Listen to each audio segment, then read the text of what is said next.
If you've got an anti-gravity A1 drone or you're thinking about getting one, then in this video I'm going to show you the best accessories to make flying safer, easier and just more professional overall. And there are actually only a few things in this video that are A1 specific. So if you're watching this video and you've got any drone, then these accessories will apply to you as well. So let's start with the most important stuff: landing, safety and protecting the drone itself. The first thing I'd recommend to anyone is to get a proper landing pad, and this is the official anti-gravity one. Compared to a lot of landing pads out there, this one actually has a bit of weight behind it, and that means it just doesn't blow away the second that there's a bit of wind.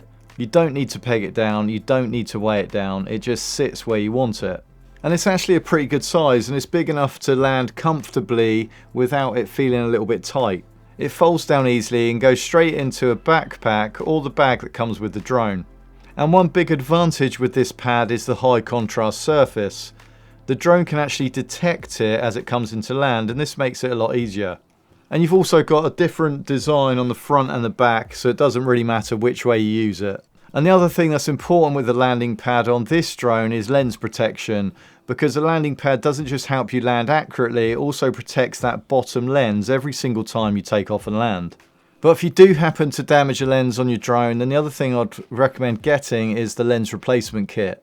The great thing with these lenses is that they can actually be changed out in the field. So if you scratch a lens and you've got this kit, then you can change the lens and carry on flying. Next we have these prop guards, and this just gives you more peace of mind just in case you hit something or hit someone, and this will protect your drone and everyone else around you.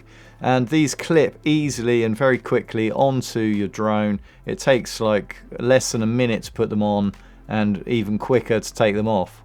And this is great for flying outdoors or indoors if you've got a large space. Bear in mind that these prop guards do take the weight of your drone over 249 grams, so check the weight category and regulations in your country. Keeping the lenses clean on this drone is absolutely essential, so not just the top and bottom 360 lenses, the camera lenses, but also the FPV camera at the front, and also we've got one of these cameras which is a camera sensor, so we've got a sensor also at the bottom as well. So it's important to keep all of those cameras clean. I always carry two types of lens cloths. First, a small one that lives in my pocket, and these ones are from Chums or Spuds, and they're great because they fold into a little pouch. So when these are clipped to your belt, they're always on you, so you've always got them there ready to clean your sensors or your lenses before you take off.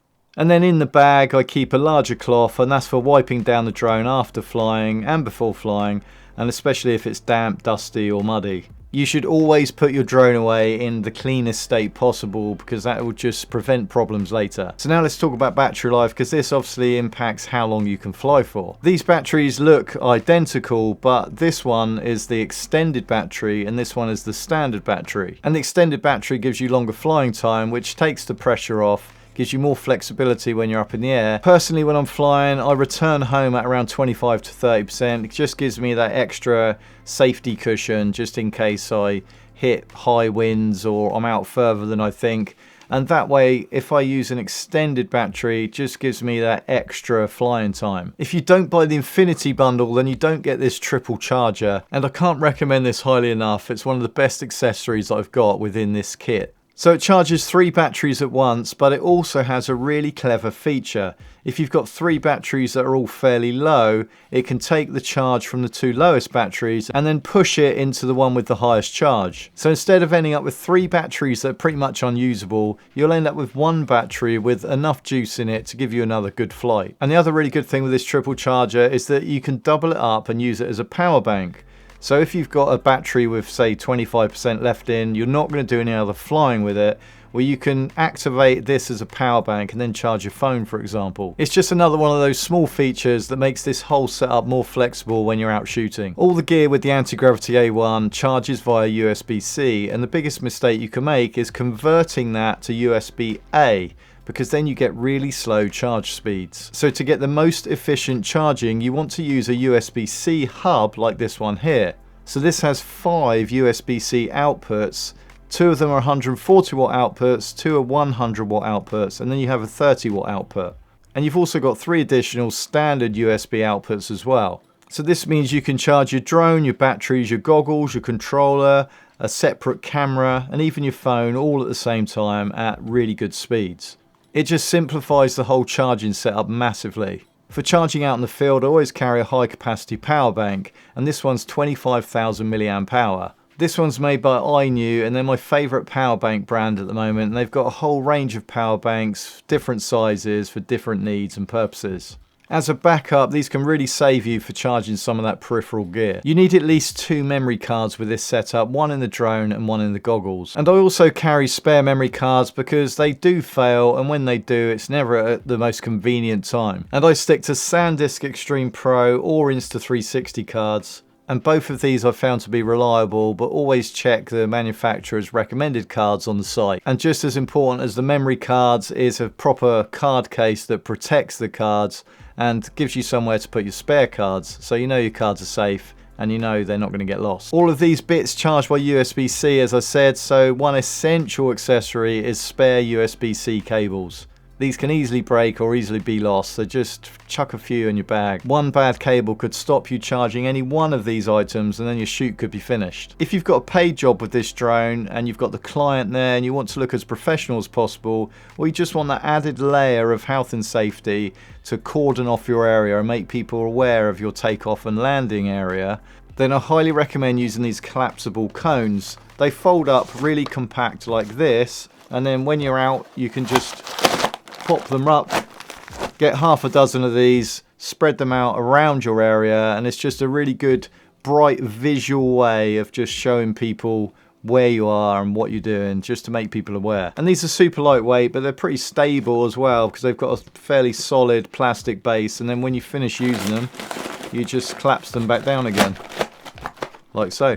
This is actually a golf range finder, but I actually find it really useful when flying drones. I like to know how far away I am from people, from buildings, from railways, from pylons, anything that I see as a potential danger. And back when I had my permission for commercial operations flying drones, you had to remain 50 meters away from anything that wasn't in your control.